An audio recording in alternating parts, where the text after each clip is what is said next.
Hit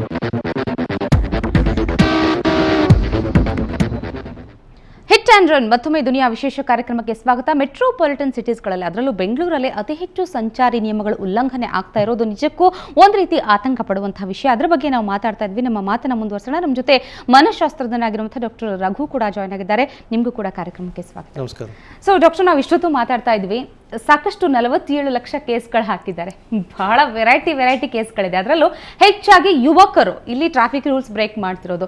ಆ ಒಂದು ಜೋಶಲ್ಲಿ ಇರ್ತಾರೋ, ಅವರು ಬೇಗ ತಲುಪಬೇಕು ಅಥವಾ ಒಂದು ಪ್ರೆಸ್ಟೀಜ್ ವಿಷಯ, ಹುಡುಗಿ ಹಿಂದಿರ್ತಾಳೋ ಯಾರಿಗೆ ಗೊತ್ತ, ಹೇಳಕ್ಕಾಗಲ್ಲ. ಸೊ ಯುವಕರ ಮನಸ್ಥಿತಿ ಹೇಗಿರುತ್ತೆ ಅಂತ? ಸಾಧಾರಣವಾಗಿ ಈ 15 ಮೇಲೆ ವಯಸ್ಸಿನ ಹುಡುಗರು ಇರ್ತಾರಲ್ಲ, ಅವರಿಗೆ ಒಂದು ಬೇರೆಯವರಿಗೆ ಮಾದರಿ ಆಗಬೇಕು ಅನ್ನೋ ಒಂದು ಚಪಲ ಇರುತ್ತೆ. ಅರ್ಥ ಆಯ್ತು? ಅವರಿಗೆ ಒಂದು ರೋಲ್ ಮಾಡೆಲ್ ಸಿಗದೇ ಇದ್ರೆ ತಾವೇ ಬೇರೆಯವ್ರಿಗೆ ರೋಲ್ ಮಾಡಲ್ ಆಗಬೇಕು ಅಂತ ಒಂದು ಮನಸ್ಥಿತಿ ಇರುತ್ತೆ. ಆ ಮನಸ್ಥಿತಿ ಇದ್ದಾಗ ಏನು ಮಾಡ್ತಾರೆ, ಅವರು ಟ್ರಾಫಿಕ್ ನಿಯಮದ ಯಾವುದೇ ಒಂದು ಉಲ್ಲಂಘನೆನ ಅವರು ಗಣನೆಗೆ ತಗೊಳ್ಳೋದಿಲ್ಲ. ಅವರು ಏನಾಗಬೇಕಾಗಿದ್ದ ಕೆಲಸ ಅದಾದರೆ ಸಾಕು. ಅದ್ರ ಮಧ್ಯದಲ್ಲಿ ಅದಕ್ಕೆ ಏನು ಪ್ರೈಸ್ ಪೇ ಮಾಡ್ತಾರೆ, they are list bothered. So ನೀವು ಆ್ಯಕ್ಚುಲಿ ಆಕ್ಸಿಡೆಂಟ್ ಲಿಸ್ಟ್ ಎಲ್ಲ ತಗೊಂಡು ಸಾವಿನ ವಿಚಾರಗಳೆಲ್ಲನೂ ನೋಡಿದ್ರೆ ಜಾಸ್ತಿ ಜನ ಸಾಯೋದು ಹೆಚ್ಚಿನ ಯುವಕರಲ್ಲೇನೆ. ಎಲ್ಲಿ ನುಗ್ಲಿಕ್ಕೆ ಹೋಗ್ತಾರೆ, ಎಲ್ಲಿ ಅವರು ಓವರ್ಟೇಕ್ ಮಾಡ್ಲಿಕ್ಕೆ ಹೋಗ್ತಾರೆ, ಅದೆಲ್ಲನೂ. ಎರಡನೇದಾಗಿ ಏನಾಗುತ್ತೆ, ಈಗೇನಾಗಿದೆ in general the pace of life ಅಂತ ಏನು ಹೇಳ್ತೀವಿ, ಒಂದು ಜೀವನದ ವೇಗ ಅದೇನೇ ಜಾಸ್ತಿ ಆಗಿದೆ ಕಂಪೇರ್ ಟು 1980s. ಈಗಲೂ ಕೂಡ ನೀವು ಮೈಸೂರಿಗೆ ಹೋದರೆ ಪ್ರಾಯಶಃ ಬೆಂಗಳೂರಿನ ಲೈಫ್ ಸ್ಟೈಲ್ಗೂ ಮೈಸೂರಿನ ಲೈಫ್ ಸ್ಟೈಲ್ಗೂ ಬಹಳ ವ್ಯತ್ಯಾಸ ಇದೆ. ಅಂದರೆ pace of life in a bigger city is faster. ಆ ಒಂದು ಫಾಸ್ಟ್ ಲೈಫಿಗೆ ನೀವು ಅಡ್ಜಸ್ಟ್ ಆದರೆ ನಿಮಗೆ ಸರ್ವೈವಲ್ ಆಫ್ ದ ಫಿಟೆಸ್ಟ್ ಅಂದಂಗೆ ಡಾರ್ವಿನ್ಸ್ ಥಿಯರಿ. ಅದಕ್ಕೆ ನೀವು ಅಡ್ಜಸ್ಟ್ ಆಗಲಿಲ್ಲ ಅಂದರೆ definitely you will have to pay a price. ನೀವು ಹಿಂದುಳಿತಿದ್ದೀರೇನೋ ಅನ್ನೋ ಮನೋಭಾವನೆ ಬರ್ಲಿಕ್ಕೆ ಶುರು ಆಗುತ್ತೆ. ಯಾವಾಗ ಆ ರೀತಿ ಮನೋಭಾವನೆ ಬರ್ಲಿಕ್ಕೆ ಶುರು ಆಗುತ್ತೆ, ಅವರ ಸೆಲ್ಫ್ ಕಾನ್ಫಿಡೆನ್ಸು, ಅವರಲ್ಲಿರುವಂಥ ಸ್ವನಂಬಿಕೆ ಅದೆಲ್ಲ ಏನಿದೆ ಅದೆಲ್ಲ ಕ್ಷೀಣಿಸ್ತಾ ಹೋಗುತ್ತೆ. ಆ ಒಂದು ಜಂಜಾಟದಲ್ಲಿ ಅವ್ರೇನು ಮಾಡ್ತಾರೆ, it is worth a price ಅಂತ ಅನ್ಕೊಳ್ತಾರೆ. Even if we actually bend the traffic rules or violate the traffic rules, it is still worth a price because I am actually keeping pace with the changes in the city ಅಂತ ಹೇಳ್ತಾರೆ. ಇದು ಎರಡನೇದು. ಮೂರನೇದಾಗಿ ಸಾಮಾನ್ಯವಾಗಿ ರಸ್ತೆನಲ್ಲಿ ಯಾರೇ ಗಾಡಿ ತಗೊಂಡು ಇಳಿದ್ರೆ ನಾವು ಅವರ ಮನಸ್ಥಿತಿ ಬಗ್ಗೆ ಏನು ಅನ್ಕೊಳ್ತೀವಿ ಅಂದ್ರೆ, we think that everybody who is driving behind the wheel is normal.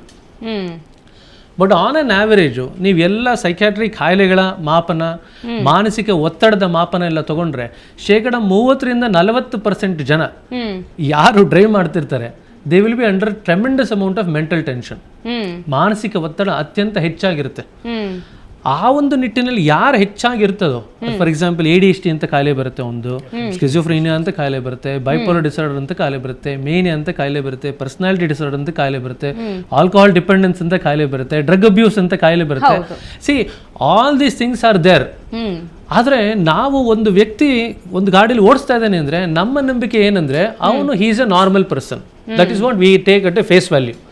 But ಅವ್ರನ್ನ ನೀವು ಆಕ್ಚುಲಿ ಎನ್ಕ್ವೈರಿ ಮಾಡಿ ನೋಡಿದಾಗ majority of the people will have one or the other psychological or psychiatric issue. ಈಗ ಮತ್ತೊಂದು ವಿಷಯ ಅಂದ್ರೆ, ಸಲೀಂ ಸರ್ ಹೇಳ್ತಾ ಇದ್ರು, ಕೆಲವೊಬ್ರು ಈಗ ಬೆಂಗಳೂರಿಗೆ ಹೊಸದಾಗಿ ಬಂದಿರೋರು ಅಂತ ತಿಳ್ಕೊಳ್ಳಿ, ಸ್ವಲ್ಪ ದಿನ ಅವ್ರಿಗೂ ತುಂಬಾ ಟ್ರಾಫಿಕ್ ರೂಲ್ಸ್ ಬಗ್ಗೆ ಬಹಳ ರೆಸ್ಪೆಕ್ಟ್ ಇರುತ್ತೆ, ಬಹಳ ಫಾಲೋ ಮಾಡ್ತಾ ಇರ್ತಾರೆ. ಬಟ್ ಸ್ವಲ್ಪ ದಿನ ಹೋದ್ಮೇಲೆ ಬೇರೆಯವರಿಂದ ಇನ್ಫ್ಲೂಯೆನ್ಸ್ ಆಗಿ ಯಾವರೇ ಕೇರ್ ಮಾಡ್ತಿಲ್ಲ, ನಾನ್ ಯಾಕೆ ಮಾಡ್ಲಿ ಅನ್ನೋ ಮೆಂಟಾಲಿಟಿ. ಸಾಮಾಜಿಕ ಆರೋಗ್ಯ ಅಂತ ಒಂದು ಹೇಳ್ತೀವಿ. ಹೌದು.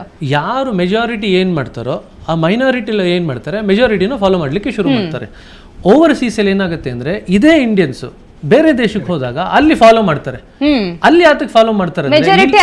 ಎಕ್ಸಾಕ್ಟ್ಲಿ, ಮೆಜಾರಿಟಿ ಫಾಲೋ ಮಾಡ್ತಿದ್ರೆ ಅವರಿಂದ ಹೋಗ್ತಾರೆ. ನಿಜವಾಗ್ಲು ಈಗ ಮೈನಾರಿಟಿ ಮೆಜಾರಿಟಿಗೆ ಹೋಗೋದ್ರ ಬದಲು ಮೆಜಾರಿಟಿನೇ ಹೆಚ್ಚಾಗಿ ಈ ಕಡೆ ಬರೋದಕ್ಕೆ ಏನ್ ಮಾಡ್ಬೇಕು ಅಂತ ಮೇಡಮ್ ತುಂಬಾ ಚೆನ್ನಾಗಿ ಮಾಡ್ತಿದಾರಲ್ಲ. ಈಗ ಬೆಸ್ಟ್ ರೀತಿ ಚೆನ್ನಾಗಿ ಓಡಿಸಿ, ಇಲ್ಲ ಅಂದ್ರೆ ಬೇರೆಯವ್ರನ್ನ ಸಾಯಿಸೋ ಹಕ್ಕಿಲ್ಲ ನಿಮ್ಗೆ. ಹೌದು, ಖಂಡಿತ. ಆಗೋಯ್ತು ಅಷ್ಟೇ ಕೆಲಸ, ನಿಮ್ ಲೈಸೆನ್ಸ್ ನ ಮನೇಲಿ ಇಡಿ. ಇಂತ ಒಳ್ಳೆ ಇದನ್ನ ರೂಲ್ ನ ಮಾಡಿದ್ರೆ, ಹೌದು, ಇವಾಗ ಒಬಿಡಿಯನ್ಸ್ ನಮಗೆ ಬರೋದು 3 ವಿಷಯದಿಂದ. ಒಂದು ಭಯದಿಂದ ಬರುತ್ತೆ, ಇನ್ನೊಂದು ನಮ್ಮ ಒಳಗಿನ ಇಚ್ಛೆಯಿಂದ ಬರುತ್ತೆ, ಮೂರನೇದು ಬೇರೆಯವ್ರಿಗೆ ಏನೋ ಮಾಡಬೇಕು ಅಂತ ನಮ್ಮ ತಂದೆಗೆ ಮಾಡಬೇಕು ಅವ್ರಿಗೋಸ್ಕರ ಅಂತ ಬರುತ್ತೆ. ಕರೆಕ್ಟಾ? ಈಗ ಎಲ್ಲ ಮೀರಿ ನೀವು ಮಾಡದೇ ಇದ್ರೆ ಮನೇಲಿ ಕೂತ್ಕೊಳ್ಳಿ, ಗಾಡಿ ಓಡಿಸ್ಬೇಡಿ ಅಂತ. ಒಳ್ಳೆ ಬೇಡ ಲೈಸೆನ್ಸ್ ಕಿತ್ಕೊಂಡ್ರೆ ಮುಗ್ದೆ ಹೋಗುತ್ತೆ ಅಂತ ಒಳ್ಳೇದಾಯ್ತಲ್ವಾ? ಕಿತ್ಕೊಳ್ಳುವಂತ ಭಯ ಇತ್ತು ಅಂದ್ರೆ ಡೆಫಿನೆಟ್ಲಿ ಅವ್ರು ಇದು ಮಾಡ್ತಾರೆ. ಯಾಕಂದ್ರೆ ಬೇರೆ ದೇಶಗಳೆಲ್ಲ ಪ್ರತಿ ಸತಿ ಒಂದು ಟ್ರಾಫಿಕ್ ಉಲ್ಲಂಘನೆ ಮಾಡಿದಾಗ ಇಷ್ಟು ಪಾಯಿಂಟ್ಸ್ ಅಂತ ಕೊಡ್ತಾರೆ. ಪಾಯಿಂಟ್ಸ್ ಅಕ್ಯುಮುಲೇಟ್ ಆಗ್ತಾ ಹೋಯ್ತು ಅಂದ್ರೆ at some point of time ಇಷ್ಟು ಪಾಯಿಂಟ್ಸ್ ರೀಚ್ ಆಗಿದ ತಕ್ಷಣ ನಿಮ್ಮ licence automatically it will be withdrawn. ಆ ಒಂದು ಭಯಕ್ಕೋಸ್ಕರ ಪ್ರತಿಯೊಂದು ಉಲ್ಲಂಘನೆ ಮಾಡಿದಾಗ್ಲೂ ಅಯ್ಯೋ ಇದರಿಂದ ನನಗೆ ಎಷ್ಟು ಪಾಯಿಂಟ್ ಬರುತ್ತೆ ಅಂತ ಯೋಚನೆ ಮಾಡ್ತಿರ್ತಾರೆ. ಆ ಪಾಯಿಂಟ್ ಬರುತ್ತೋ ಬಿಡುತ್ತೋ, ಆದರೆ ಸುಮಾರು ಸತಿ ಏನಾಗುತ್ತೆ, ಈಗ ಸ್ಪೀಡ್ ಕ್ಯಾಮ್ರಾ ನೀವು ಹೈವೇನಲ್ಲಿ ಹೋಗ್ತಾ ಇದ್ರೆ ಪೊಲೀಸ್ನವರು ಯಾರು ಇರಲ್ಲ, ಹೈವೇನಲ್ಲಿ ಆಟೋಮೆಟಿಕ್ಲಿ ಸ್ಪೀಡ್ ಅನಲೈಸರ್ ಇರುತ್ತೆ, ಅದೊಂದು ಕ್ಲಿಕ್ ಮಾಡುತ್ತೆ, ನಿಮ್ಮ ನಂಬರ್ ಗೊತ್ತಾಗುತ್ತೆ, ನಂಬರ್ ಬಂದಿದ ತಕ್ಷಣ ಮನೆಗೆ ನಿಮಗೆ ಫೈನಲಿ ಪೋಸ್ಟಲ್ಲಿ ಫೈನ್ ಬರುತ್ತೆ. ಫೈನ್ ಬಂದಿದ ತಕ್ಷಣ ನಿಮಗೆ ಅಲ್ಲಿ ನಿಮ್ಮ ಡ್ರೈವಿಂಗ್ ಲೈಸೆನ್ಸ್ ಮೇಲೆ ಆ ನಂಬರ್ಗೆ ಯಾವ ಡ್ರೈವಿಂಗ್ ಲೈಸೆನ್ಸ್ ಇರುತ್ತೆ ಅವರಿಗೆ 1 ಪಾಯಿಂಟ್ ಅಥವಾ 2 ಪಾಯಿಂಟ್ಸ್ ಆ್ಯಡ್ ಆಗುತ್ತೆ. ಈಗ ಅವ್ರಲ್ದಿರೆ ಬೇರೆ ಯಾರೋ ಓಡಿಸ್ತಿದ್ರು ಅಂತ ಇಟ್ಕೊಳ್ಳಿ, ಬೇರೆ ಯಾರೋ ಓಡಿಸ್ತಿದ್ರು ಕೂಡ ಈ ಗಾಡಿಯ ಹಕ್ಕದಾರ ಯಾರಿರ್ತಾನೆ, ಓನರ್ ಯಾರಿರ್ತಾನೆ, ಅವ್ನು ಹೋಗಿ ನಾನು ಓಡಿಸ್ತಿರ್ಲಿಲ್ಲ ಬೇರೆಯವ್ರು ಓಡಿಸ್ತಿದ್ರು ಅಂತ ಅವರೇ ಇಟ್ಕೊಡ್ತಾರೆ ಪ್ರಾಮಾಣಿಕವಾಗಿ. ಓಕೆ ನಿಜಕ್ಕೂ ಈಗ ಈ ತರ ಅಂದ್ರೆ ಸಂಚಾರಿ ನಿಯಮಗಳು ಕಟ್ಟುನಿಟ್ಟಿನ ಪಾಲನೆ ಮಾಡಬೇಕು. ಸೊ ಯಾವ್ಯಾವ ರೀತಿ ಯೋಜನೆಗಳಿದೆ ಈಗ ನಿಮ್ಮ ಮುಂದೆ? ಈಗ ನಮ್ಮ ಪ್ರೊಫೆಸರ್ ಅವರು ಹೇಳಿದ ಹಾಗೆ ಈಗ ಈ ಲಾಸ್ಟ್ 3 ತಿಂಗಳಲ್ಲಿ ಆಲ್ರೆಡಿ ನಾವು 1520 ಡ್ರೈವಿಂಗ್ ಲೈಸೆನ್ಸ್ನ ವಶಪಡಿಸಿಕೊಂಡು ಸಸ್ಪೆನ್ಷನ್ಗೆ ಕಳಿಸ್ಕೊಟ್ಟಿದ್ದೀವಿ. ಈಗ ಯಾಕಂದ್ರೆ ಸಸ್ಪೆನ್ಷನ್ ಕಳಿಸ್ಕೊಟ್ಟಾದ್ಮೇಲೆ ಮುಗೀತು ಅಲ್ಲಿ ಕಥೆ? ಇಲ್ಲ, ಅಲ್ಲಿಗೆ ಅವ್ರು ಮುಗೀತು. ಯಾಕಂದ್ರೆ ಅವರು ಒಂದು ಫಾರ್ಮಾಲಿಟಿ ನೋಟಿಸ್ ಇಶ್ಯೂ ಮಾಡ್ತಾರೆ ಟ್ರಾನ್ಸ್ಪೋರ್ಟ್ ಡಿಪಾರ್ಟ್ಮೆಂಟ್ ಇಂದ, ಯಾಕೆ ನಿಮ್ದು ಸಸ್ಪೆಂಡ್ ಮಾಡಬಾರ್ದು ನಿಮ್ಮ ಲೈಸೆನ್ಸ್ನ ಅಂತ. ನಂತರ ಅದು ಸಸ್ಪೆಂಡ್ ಆಗುತ್ತೆ. ಮತ್ತೆ ನಾನು ಹೇಳಿದ ಹಾಗೆ ಇವತ್ತು ಬೆಳಿಗ್ಗೆ 110 ಜನ ಈ ಫುಟ್ಪಾತ್ ಮೇಲೆ ಡ್ರೈವ್ ಮಾಡುವಾಗ ಸಿಕ್ಕಾಕೊಂಡಿದ್ದಾರೆ. 110 ಡ್ರೈವಿಂಗ್ ಲೈಸೆನ್ಸ್ ನಾವು ವಶಪಡಿಸ್ಕೊಳ್ತಾ ಇದೀವಿ ಈಗ.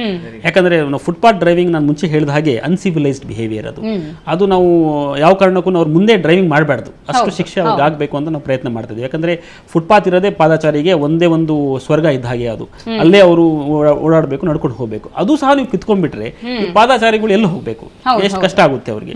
ಸೊ ಅದರಿಂದ ನಾವು ಏನ್ ಮಾಡ್ತಾ ಇದೀವಿ, ಈ ಫುಟ್ಪಾತ್ ಡ್ರೈವಿಂಗ್ ಮಾತ್ರ ಬಹಳ ಉಗ್ರವಾದ ಶಿಕ್ಷೆಗೆ ಒಳಪಡಿಸಬೇಕು ಅಂತ ಪ್ರಯತ್ನ ಮಾಡ್ತಾ ಇದೀವಿ. ಅದಕ್ಕೆ ಸ್ಪೆಷಲ್ ಡ್ರೈವ್ಸ್ ಸಹ ಮಾಡ್ತಾ ಇದೀವಿ ಪೀಕ್ ಅವರ್ ಅಲ್ಲಿ. ಮೊದಲೆಲ್ಲ ಅನ್ಕೊಳ್ಳೋ ಹಾಗೆ ಸಿಕ್ಕಾಕೊಂಡ್ರೆ 100-500 ರೂಪಾಯಿ ಕೊಟ್ಟರು ಪರವಾಗಿಲ್ಲ, 1000 ರೂಪಾಯಿ ಕೊಟ್ಟರು ಪರವಾಗಿಲ್ಲ, ಅಂದ್ರೆ ಲೀಸ್ಟ್ ಬೋದಾಡಿ ಇರ್ತಾರೆ. ಸೊ ದುಡ್ಡಲ್ಲ ಇಲ್ಲಿ ನಿಮ್ ಲೈಸೆನ್ಸೇ ಕ್ಯಾನ್ಸಲ್ ಆಗುತ್ತೆ ಅಂತ ಹೇಳ್ತಾ ಇದ್ರಿ. ಇಲ್ಲ, ಅದರಿಂದ ಏನಾಗಿದೆ, ಬಹಳಷ್ಟು ಈಗ ಸ್ವಲ್ಪ ಸುಧಾರಣೆ ಸಹ ಆಗ್ತಾ ಇದೆ, ಸ್ವಲ್ಪ ಡಿಸಿಪ್ಲಿನ್ ಸಹ ಬರ್ತಾ ಇದೆ. ಈಗ ನೀವು ಇತ್ತೀಚೆಗೆ ನಾವು 2 ತಿಂಗಳ ಹಿಂದೆ ನಾವು ಸೀಟ್ ಬೆಲ್ಟ್ ಕ್ಯಾಂಪೇನ್ ಅನ್ನು ಪ್ರಾರಂಭ ಮಾಡಿದ್ದು. ಮುಂಚೆ ಸೀಟ್ ಬೆಲ್ಟ್ ಇರಲಿಲ್ಲ, ನಾವು ಯಾರು ಹಾಕ್ತಾ ಇರಲಿಲ್ಲ ಬೆಂಗಳೂರು ನಗರದಲ್ಲಿ. ಈಗ ಎಲ್ಲರೂ ಸೀಟ್ ಬೆಲ್ಟ್ ಈಗ ಕಂಪಲ್ಸರಿ ಆದ್ಮೇಲೆ ಎಲ್ಲರೂ ಹಾಕ್ತಾ ಇದ್ದಾರೆ. ಈಗ ಆಲ್ಮೋಸ್ಟ್ 90% ಜನ ಸೀಟ್ ಬೆಲ್ಟ್ ಹಾಕ್ತಾ ಇದ್ದಾರೆ, ಇನ್ನು 10% ಜನ ಹಾಕಬೇಕು. ಅದು ಸಹ ನಾವು 2 ತಿಂಗಳಿಂದ ಕೇಸಸ್ ಹಾಕಿರೋದು ಪ್ರಮಾಣ ನೋಡಿದ್ರೆ ತುಂಬಾ ಜಾಸ್ತಿ ಇದೆ. ಅದು 72,000 ಕೇಸ್ ಹಾಕಿದ್ವಿ ಬರೀ ಸೀಟ್ ಬೆಲ್ಟ್ ಹಾಕಿಲ್ಲ ಅಂತ. ಸೊ ಅದರಿಂದ ಏನಾಗುತ್ತೆ, ನಮಗೆ ಮುಖ್ಯವಾಗಿ ಇರೋದು ಈಗ ಕೇಸ್ ಹಾಕೋದು ಅಥವಾ ಫೈನ್ ಕಲೆಕ್ಟ್ ಮಾಡೋದು ಅದು ಉದ್ದೇಶ ಇಲ್ಲ. ಈಗ ಮೇಜರ್ ಥಿಂಗ್ ಏನಂದ್ರೆ ಅದರಲ್ಲಿ ಅಂದ್ರೆ hit them where it hertz ಅಂತಾರಲ್ಲ, ಆ ರೀತಿ ಯಾವ ಕಾರಣಕ್ಕೂ ಅವರು ಪುನಃ ಅಂತಹ ಒಂದು ಕೃತ್ಯ ಮಾಡಲಿಕ್ಕೆ ಹೋಗಬಾರ್ದು, ಅದು ಪ್ರಯತ್ನ ಮಾಡ್ತಾ ಇದೀವಿ. ಆ ತರದ ಕಠಿಣ ಕ್ರಮಗಳನ್ನು ಸ್ವಲ್ಪ ಎಜುಕೇಶನ್ ಅಂದ್ರೆ ಸ್ವಲ್ಪ ಅವೇರ್ನೆಸ್ ಕ್ರಿಯೇಟ್ ಮಾಡಬೇಕಾಗಿದೆ. ಯಾಕಂದ್ರೆ ಬರೀ ಟ್ರಾಫಿಕ್ ನಲ್ಲಿ ಬರೀ ಕೇಸ್ ಹಾಕಿ ದಂಡಿಸಿ ಮೂಲಕ ನಾವು ಒಂದು ಶಿಸ್ತು ತಗೊಂಡ್ಬರ್ತೀವಿ ಅಂತ ಹೇಳಕ್ಕಾಗೋದಿಲ್ಲ.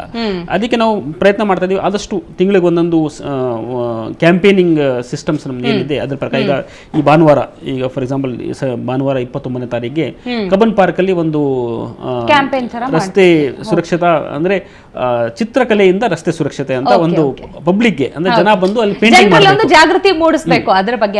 ಜೊತೆಗೆ ಈಗ ನಿಜಕ್ಕೂ ಡಾಕ್ಟರ್ ಈಗ ಗಾಡಿ ಓಡಿಸುವಾಗ ಮೈ ಎಲ್ಲ ಕಣ್ಣಾಗಿರ್ಬೇಕು ಅಂತ ಹೇಳ್ತಾರೆ. 2 ಪಾಯಿಂಟ್ ಇದೆ ಇಲ್ಲಿ.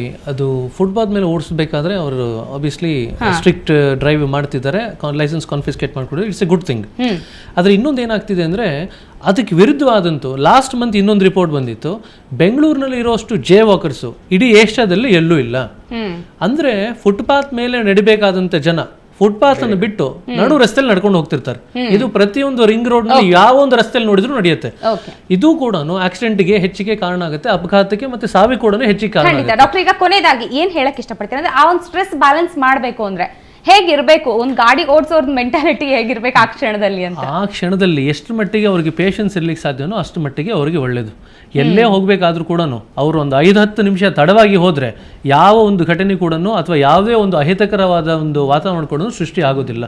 ಎಷ್ಟು ಮಟ್ಟಿಗೆ ಅವರು ಪೇಷನ್ಸ್ ಇರೋದಿಲ್ಲ ಅಂದ್ರೆ ಅಲ್ಲಿಗೆ ಹೋಗಲೇಬೇಕು ಇಲ್ಲಿಗೆ ಹೋಗಲೇಬೇಕು ಅಂತ they don't mind actually violating all kinds of rules. So ನನ್ನ ಮಟ್ಟಿಗೆ ಹೇಳೋದಾದ್ರೆ ಹೆಚ್ಚಿಗೆ ಪೇಷನ್ಸ್ ಇಟ್ಕೊಂಡು ಒಂದು 5-10 ನಿಮಿಷ ತಡವಾಗಿದ್ರೂ ಪರವಾಗಿಲ್ಲ ಅಂತ ಒಂದು ಮೆಂಟಾಲಿಟಿ ಬೆಳೆಸ್ಕೊಳ್ತು ಅಂದ್ರೆ ಅದು ಅಪಘಾತಗಳು ಆಟೋಮೆಟಿಕ್ಲಿ ಕಡಿಮೆ ಆಗುತ್ತೆ. ಖಂಡಿತ ಡಾಕ್ಟರ್ ಹಾಗೆ ಪ್ರಕೃತಿಯವರ ಹಾಗೆ ಸಲೀಮರು ಇಷ್ಟೊತ್ತು ಕಾರ್ಯಕ್ರಮದಲ್ಲಿ ಪಾಲ್ಗೊಂಡು ಸಾಕಷ್ಟು ಉಪಯುಕ್ತ ಮಾಹಿತಿಗಳನ್ನು ಕೊಟ್ಟಿದ್ರೆ ಎಲ್ರಿಗೂ ಕೂಡ ಧನ್ಯವಾದ.